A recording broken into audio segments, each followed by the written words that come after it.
This is how much I billed as a freelance filmmaker in the tax year ending April 2023, my 12th full official year as a working filmmaker. A quick disclaimer, I'm making this as a follow-up to how much I made in my last financial year, my most successful career year to date. It's really un-English to talk about money this openly.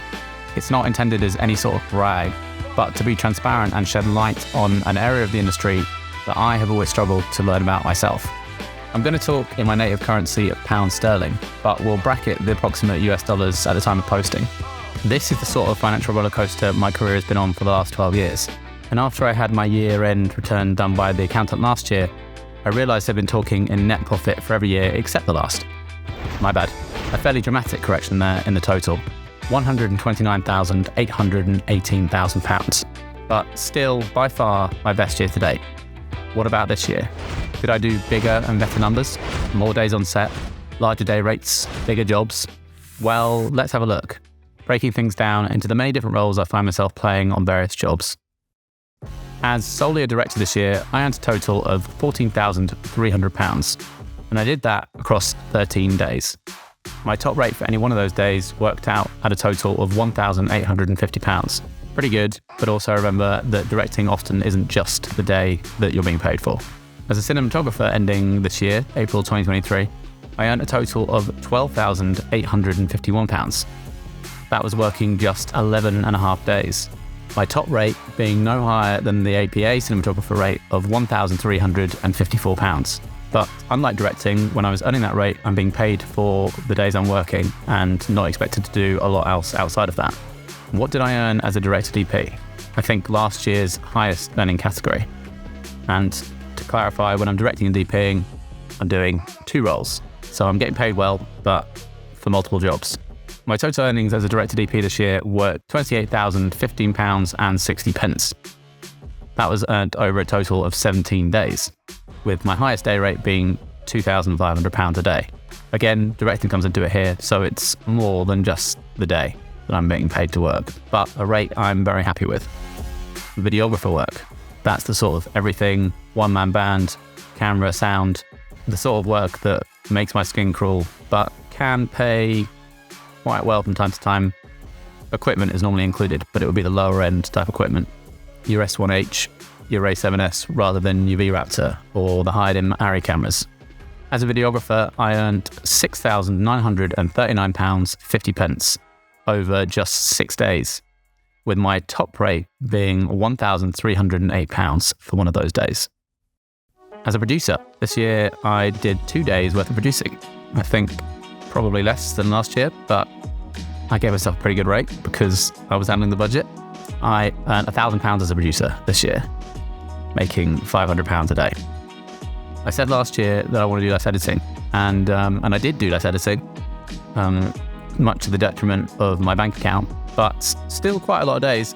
Actually, the most days that I worked doing any singular role. As an editor, I earned £36,450 over a total of 70 and a half days, probably on an average of around £500 a day, but with one freak top day rate of £2,000. This was a freak circumstance where something needed to be done over a weekend. I was asked on a Friday night and I was told to name my price. And they said yes, but that doesn't normally happen. Animator. I worked a total of 14 days as an animator in the tax year ending April 2023. Animator maybe being a bit of a stretch, but After Effects type work, stuff beyond the realm of your average editor.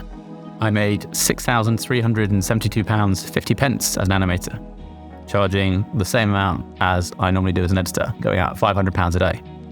As a camera operator, something that I didn't do last year, I don't think. I mean, I operated as a DP, but I never solely operated as a camera operator. A couple of small corporate gigs where I got asked if I was free for half a day to go shoot something, and I'd always rather be earning than not. So I worked 3 days as a camera operator, and I made £1,475, with the highest day rate being £575 there, which is not bad, especially considering as none of those were particularly long days, and I didn't have to supply any kit. Lastly, let's look at passive income. I made passive income in 3 areas this year. The first was in royalties. I think last year I made a little over $1,000 in royalties from a show that I previously directed for the BBC. This year sounds like that show wasn't on TV very much, because my final royalty check was for £49.07, which would probably be like £60, £70 if it wasn't for the commission that Directors UK take, which is still not very much money. Secondly, I made money in peer-to-peer kit rental.